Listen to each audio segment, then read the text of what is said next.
The afternoon was quiet, the narrow street nearly empty. Shafiq sat behind the counter of his small shop, half bored, half lost in thought, when his eyes wandered toward the house across the street. Its window stood wide open, curtains fluttering lazily in the soft breeze. Behind that open window stood Habiba, a 17-year-old girl whose presence had become the most dangerous part of his daily routine. She had just finished bathing, her wet hair clung to her shoulders, and the sunlight caught the droplets that slid down her skin. She wasn't wearing a scarf, and the simplicity of her innocence mixed with the carelessness of her youth made her look like a vision that was forbidden, yet impossible to look away from. Shafiq's gaze fixed on her, and a faint smile crept across his lips. It wasn't the first time he had seen her like this. Habiba often stood by that window, pretending to look at the street when in reality she knew who was watching her. Sometimes she glanced back at him briefly, her eyes holding his for just a second before turning away. That brief exchange was enough to make his pulse quicken.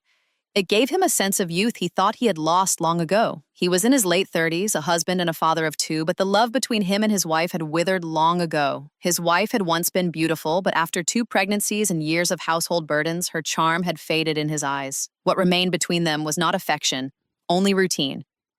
They rarely spoke except about bills or groceries. His home had become a place of noise and complaints, while Habiba's window was the one place where he felt alive again. The shop barely earned enough to cover basic needs, and the customers were few. The street, being at the very end of the neighborhood, stayed mostly silent. That silence allowed Shafiq to indulge freely in his secret habit, to keep watching the girl across the road. She had become the rhythm of his dull afternoons, the secret light of his fading manhood.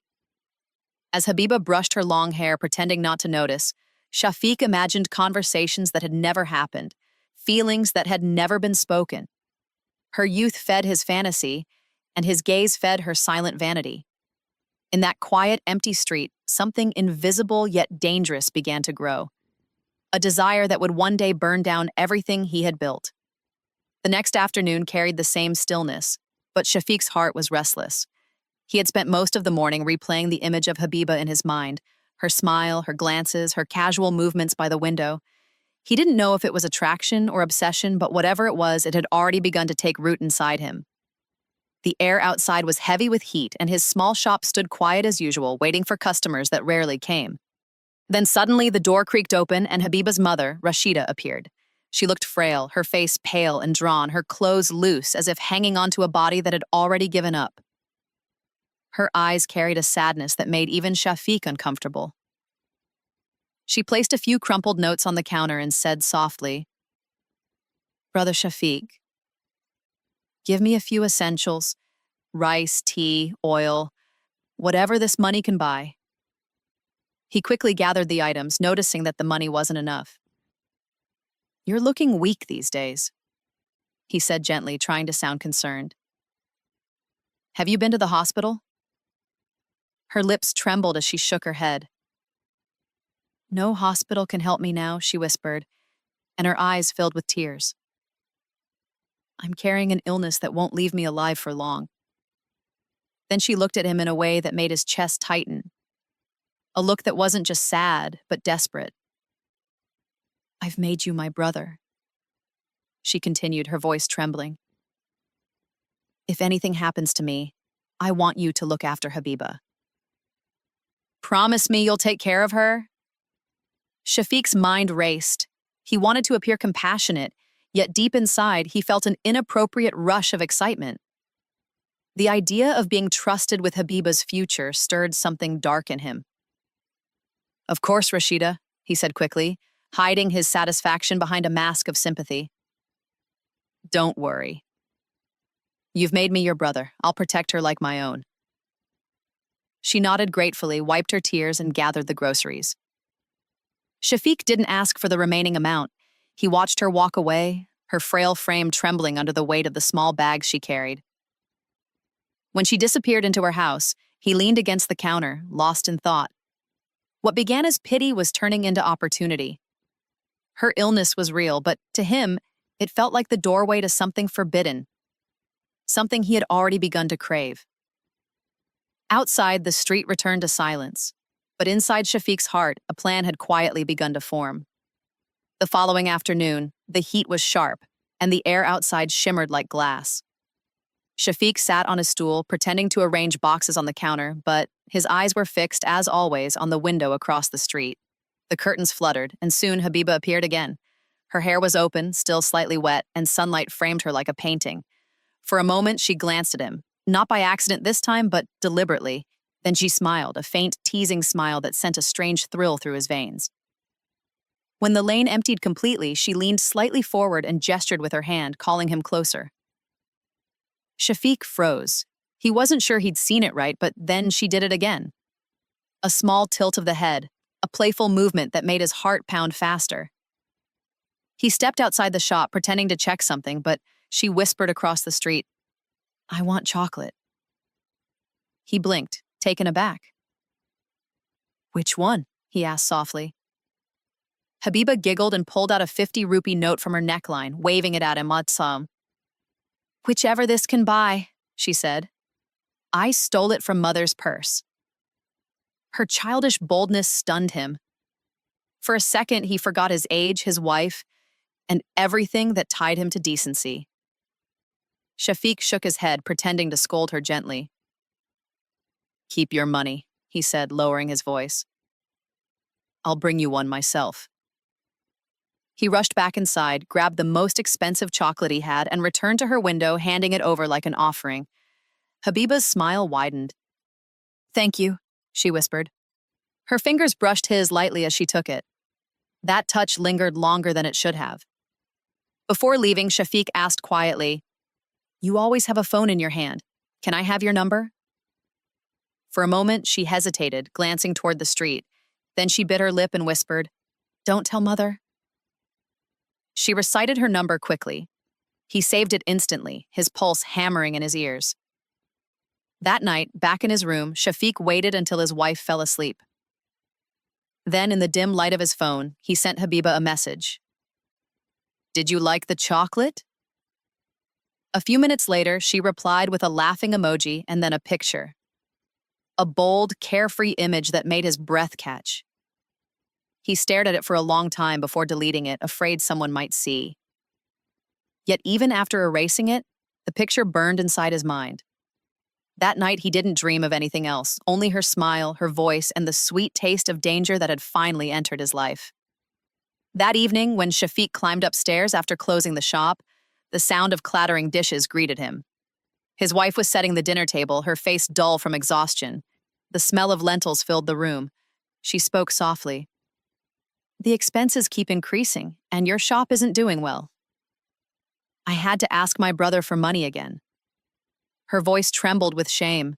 Instead of feeling sympathy, Shafiq felt irritation rise in his chest. The moment she mentioned her brother, anger overtook him. He picked up a glass of water and threw it against the wall. "You think I don't work hard?" he snapped. "I sit at that shop all day. If customers don't come, is that my fault? Maybe it's your cursed luck that ruined everything." His wife froze, eyes wide with hurt. "I'm only trying to help," she said quietly. "The children's school fees are due." "Maybe you could find a place in the main market. The business might—" "Enough!" he shouted, cutting her off. "You just want me away from here so you can flirt with the men who pass by. Don't think I don't know you." The accusation struck her like a slap. Tears filled her eyes as she clutched her shawl. "Shafiq," she whispered, "how can you think that?" "I've never looked at anyone but you." But he didn't care. His temper wasn't truly about money or business. It was about the guilt and chaos brewing inside him. The more he desired Habiba, the more he hated his wife for existing, for reminding him of what he should be. He ate in silence that night, ignoring her tears, and soon went downstairs again under the pretense of checking the lock on the shop. Outside, the lane was silent, lit by the faint glow of a single streetlight, and then, like a magnet, his eyes lifted toward the familiar window. Habiba was there again. Her face appeared in the golden light, her lips painted red this time. She smiled faintly, tilting her head as though she could sense his turmoil. When she raised her hand and motioned as if asking, "Are you all right?" He froze, stunned that she had heard the argument. He didn't respond, but his silence said enough. Moments later, the window closed. The quiet night pressed around him, but her face stayed in his mind like a haunting flame.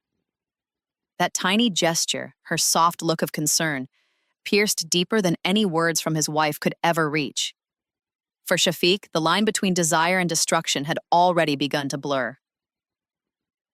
The next day, the air in the street felt oddly still, as if holding its breath for what was about to happen. Around noon, Shafiq sat idly at his counter, pretending to check the ledger when the door opened quietly and Habiba walked in. Her small scarf was loosely hanging around her neck, her hair half tied, and the faint scent of perfume reached him before her words did. "Is everything all right, Shafiq Bhai?" she asked, her voice soft. "We heard some noise from your house yesterday." Mother was worried. Her tone carried just enough innocence to sound harmless, yet her eyes said something else. Curious? Daring? Shafiq forced a faint smile and replied, "It was nothing. Just some argument about money." "These things happen." She nodded, pretending to sigh.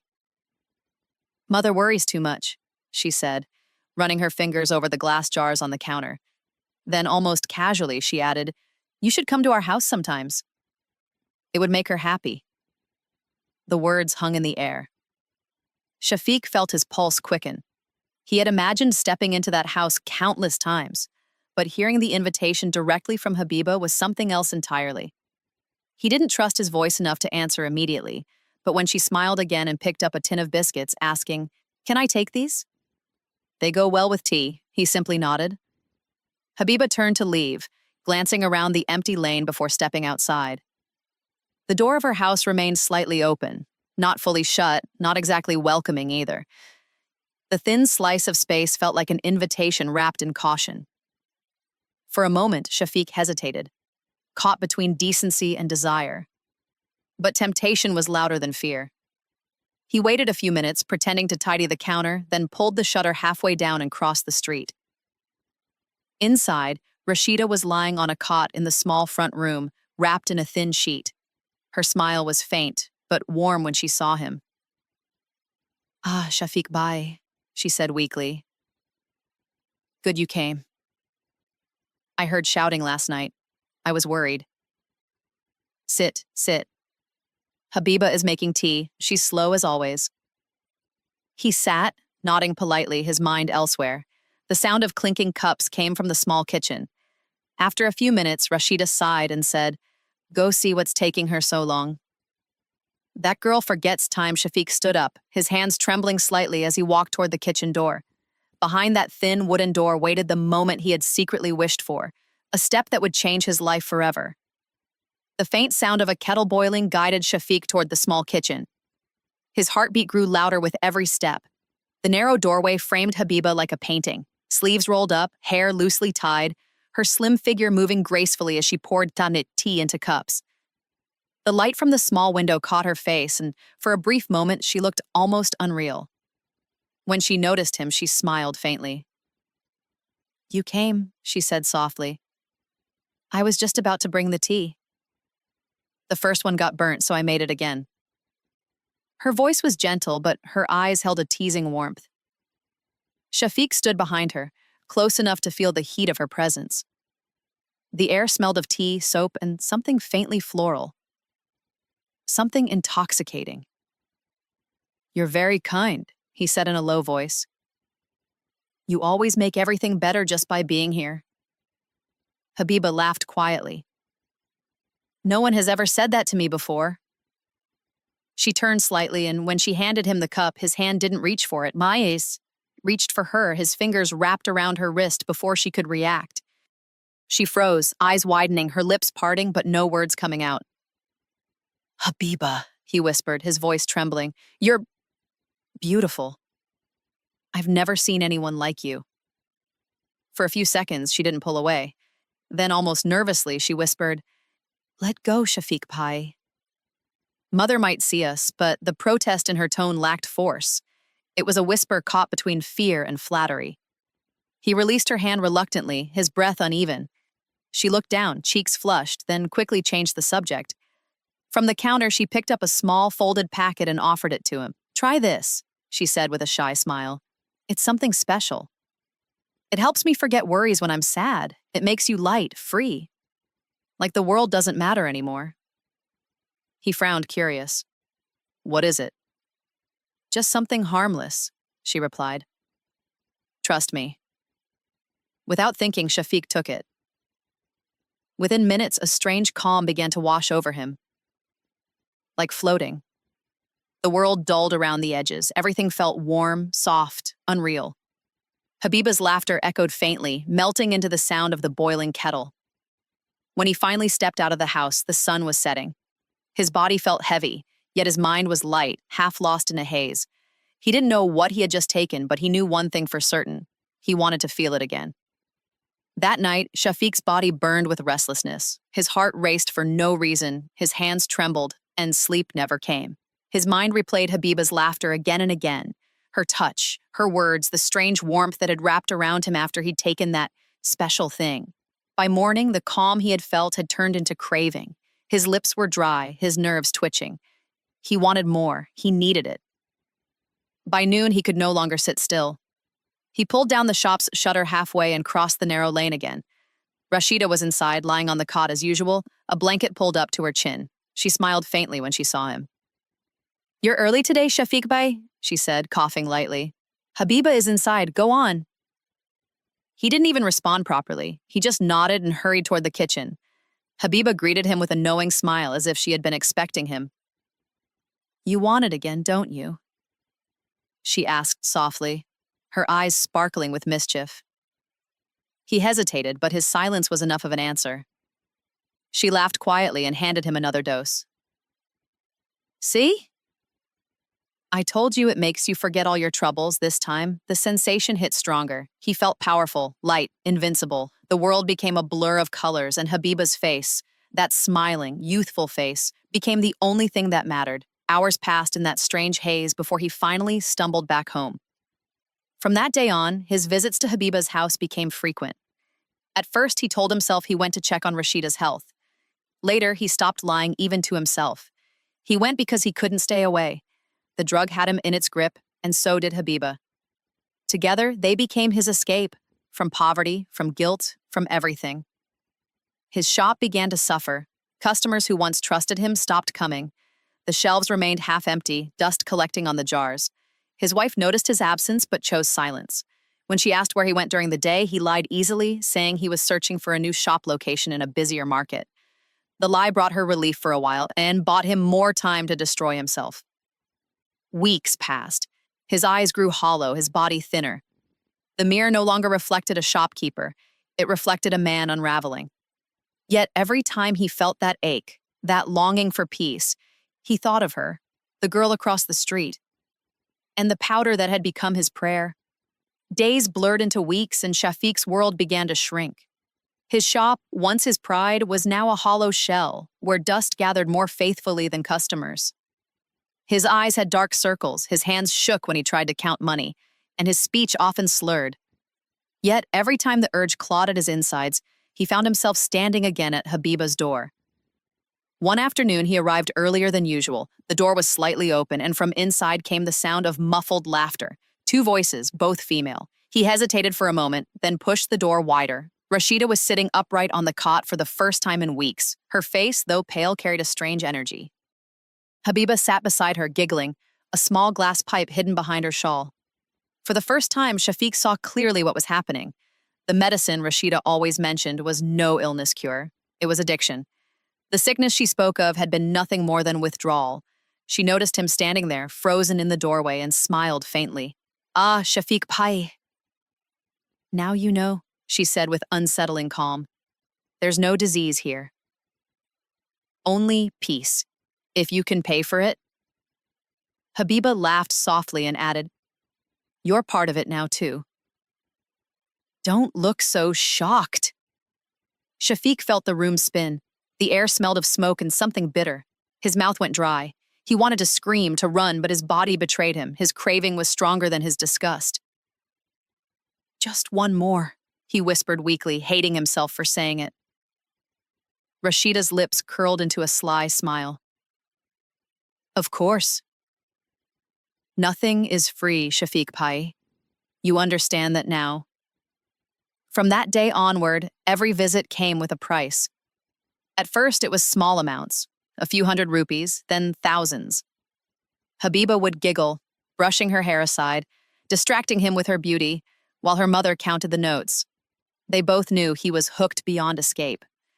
At home, his wife began noticing missing jewelry, shrinking savings, and his hollow, distracted eyes. "What's happening to you?" she would ask, voice trembling between anger and fear. He would shout, slam doors, blame her for everything. Anything to avoid the truth. The mirror no longer showed a man, but a shadow trembling under the weight of his choices. Somewhere deep inside, he still believed Habiba loved him. He told himself that she cared, that the day would come when she'd choose him over the world. But he didn't know that the next time he went there, his illusions would be ripped apart forever. That night, Shafiq couldn't control the restlessness coursing through his veins. His wife and children slept soundly, unaware of the storm inside him. His hands trembled, his skin itched, and his mind screamed for another hit. The craving had turned him into a stranger, not a husband, not a father, just a man desperate to silence his own thoughts. He looked at the clock. It was close to midnight. Slowly, he slipped out of bed, picked up his phone, and dialed Habiba's number. She answered immediately, her tone playful. "You couldn't sleep, could you?" she whispered. "Come over, Shafiq. I've been waiting for you." Her words were like fuel to his burning need. Within minutes, he was outside her house. The lane was empty and silent. Habiba opened the door herself, her hair loose, her smile mysterious. She led him inside to her room where dim light from a small bulb painted everything in golden haze. "Sit," she said softly. "You'll feel better soon." Shafiq obeyed like a child. "Give it to me," he begged, his voice hoarse. But Habiba didn't hand him the powder immediately. Instead, she sat beside him, touching his hand, running her fingers along his arm. "You always rush," she teased. "Relax a little. Look at me." He did, and fell into her eyes the way a drowning man falls into water. When she finally handed him the small packet, relief flooded him. The next few minutes were a blur of smoke, dizziness, and illusions. He remembered only fragments: Habiba's laughter, her mother's voice from the other room, the sound of a camera click somewhere in the background. Then came darkness.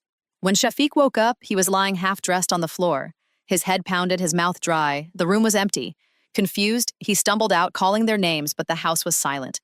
He returned home before dawn, his mind clouded with shame and unease. By morning, his phone rang. The number was unknown. When he answered, Rashida's calm voice filled his ear. 50,000 rupees, she said coldly. By tomorrow. Or your wife and the whole neighborhood will see what happened last night. Shafiq's breath stopped. "What do you mean?" he stammered. Her laughter sliced through him. "Don't play innocent." "We recorded everything. Pay us or everyone will know who you really are." The call ended. His world collapsed in silence. Shame, fear, and guilt twisted inside him like knives. He realized he wasn't just addicted. He was owned. By the next morning, Shafiq's life had completely unraveled. The 50,000 rupees demanded by Rashida left him frantic. He had no money left, having already spent everything on drugs and desperate visits. With a heavy heart, he sold his wife's jewelry to pay her off, praying silently that this would be enough to protect his children, his reputation, and himself. But the relief was temporary, then Rashida returned within days, demanding even more. The realization struck him brutally. He was trapped. Habiba and her mother controlled not only his body but his life, manipulating him with the drug and the threat of exposure. His home, once a place of routine and stability, became a prison of shame and guilt. His wife discovered the missing jewelry and called her brothers, setting off confrontations that left Shafiq isolated and humiliated. Even his children were taken from him, leaving him without the only anchors to his former life. As his addiction deepened, he could no longer distinguish between desire and survival. Every thought, every step revolved around the next fix, the next encounter with Habiba. The small hut where he ended up sleeping on the street offered no comfort, only the hollow echo of his own failures. He had lost his shop, his dignity, his family, and his health. His mind replayed every moment. The glance at Habiba's window, the stolen touch, the first taste of the drug, and now each memory was poisoned with regret. In time, Shafiq discovered the final betrayal. Rashida and Habiba's smiles had always been masks. The house, the drinks, the touches, all carefully planned to ensnare him. One night, they had filmed him in a compromising state, naked and unconscious, ensuring that he could never go back. The fear of exposure, the addiction, and the blackmail combined into an unbearable weight. There was no escape, no ally, no redemption. He wandered the streets, broken and haunted, his body decaying from drug abuse, his spirit side hollowed by shame. He reflected bitterly on his own choices. If he had resisted that first glance at the forbidden window, he would still have his family, his shop, and his dignity. He realized that all of his ruin was self-inflicted, that lust, obsession, and weakness had led him into a trap from which he could not emerge. Now, in a small makeshift shelter at the edge of the street, Shafiq prayed constantly, begging forgiveness for his sins, for betraying his wife, his children, and himself. He lived in regret, his days a repetition of past mistakes and cravings, his nights haunted by memories he could not erase. The man who once controlled his modest life now had nothing. In the silence of the empty street, he understood the cruelest truth. He was the author of his own destruction, and there was no one to blame but himself.